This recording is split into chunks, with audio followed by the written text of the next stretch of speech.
Cette montre culte est devenue un bien de consommation à durée de vie limitée. On peut en changer selon l'endroit ou l'humeur. Avec ce succès phénoménal, la profession a compris que l'horlogerie consiste avant tout à vendre des émotions. Les horlogers ont retenu la leçon. Aujourd'hui, le marketing est devenu aussi important que les prouesses techniques. La première publicité pour la Swatch que nous avons faite pour l'Allemagne était une pure provocation.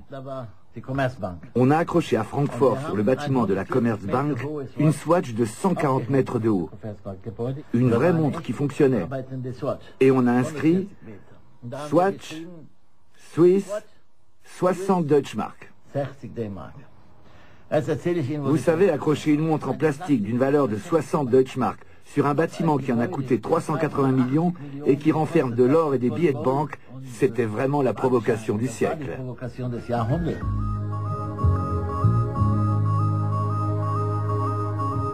Avec le temps, la Swatch a fini par devenir un classique de l'horlogerie suisse.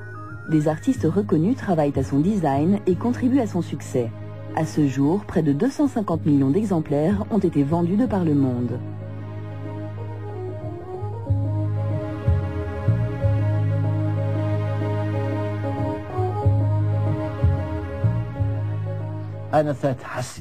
D'un côté, je déteste le temps. Dans ma vie, j'ai pu tout contrôler, à part la mort et les impôts. Mais le temps, on ne peut pas le maîtriser. Il vous file entre les doigts. Hier encore, j'étais le plus jeune dans les réunions, les commissions, dans les entreprises où j'étais. Mais aujourd'hui, je suis le plus vieux, et je ne peux pas maîtriser ça. C'est pour ça que je déteste le temps. Et pourtant, je l'aime aussi. Il m'a apporté beaucoup de joie. J'ai pleinement profité de la vie, je l'ai croqué à pleines dents. J'oscille entre deux sentiments. Le temps, je l'aime et je le déteste.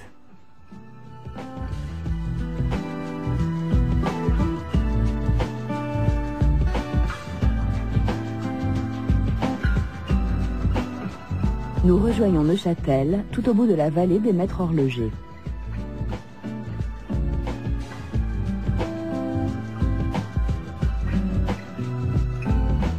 Le musée d'art et d'histoire de Neuchâtel abrite des machines extraordinaires. Ces automates ont été construits à l'époque des Lumières. Ces mécanismes exceptionnels sont le fruit de travaux aux confins de l'horlogerie, de la mécanique de précision et de la science.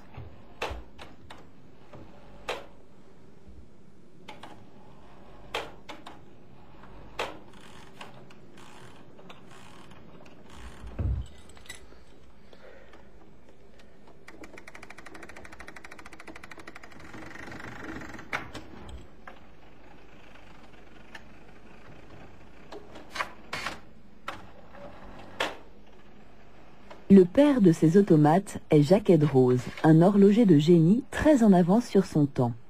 Ses créations savent dessiner, jouer de la musique et même écrire.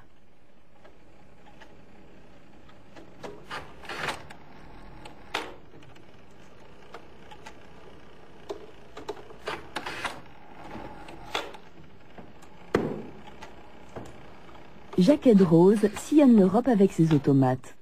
Partout où il va, il suscite l'admiration, mais son invention provoque aussi la crainte. En Espagne, il échappe de peu au bûcher de l'Inquisition.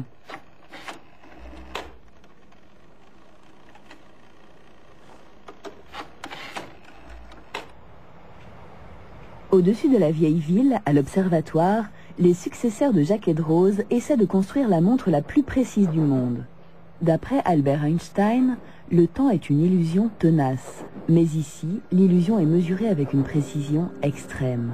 15 chiffres après la virgule, c'est la précision avec laquelle les scientifiques de ce laboratoire ont calculé la durée d'une seconde.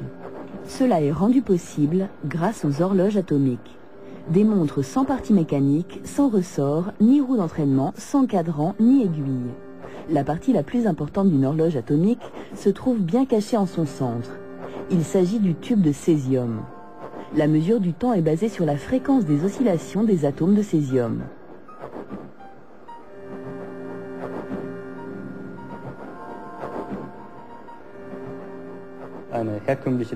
Dans une montre traditionnelle, il n'y a que quelques oscillations par seconde. C'est comme ça que se mesure le temps. Dans une horloge atomique, on mesure les oscillations de l'atome qui, elles, sont beaucoup plus rapides, de l'ordre d'1 milliard d'oscillations par seconde.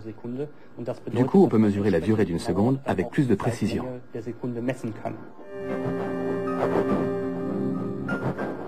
Les horloges atomiques de Neuchâtel ne sont pas seulement très précises. Elles doivent aussi résister à des conditions extrêmes, comme celles de l'espace.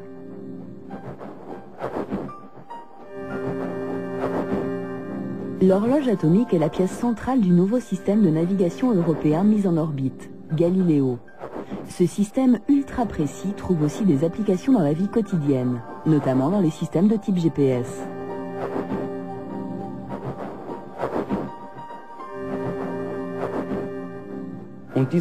Ces systèmes de navigation, que beaucoup connaissent déjà grâce au système américain GPS, utilisent un réseau de satellites équipés d'horloges atomiques qui tournent autour de la Terre. Chaque satellite envoie des signaux radio contenant des informations d'une part sur sa position et d'autre part sur l'instant d'émission grâce à l'horloge atomique. Le calcul de la position peut alors s'effectuer par triangulation à partir notamment du temps mis par les signaux pour parvenir au navigateur.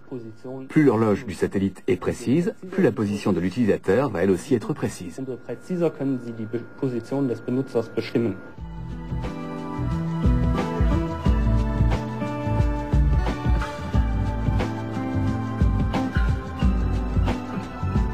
De retour dans la vallée des maîtres horlogers, nous nous dirigeons vers la Chaux-de-Fonds.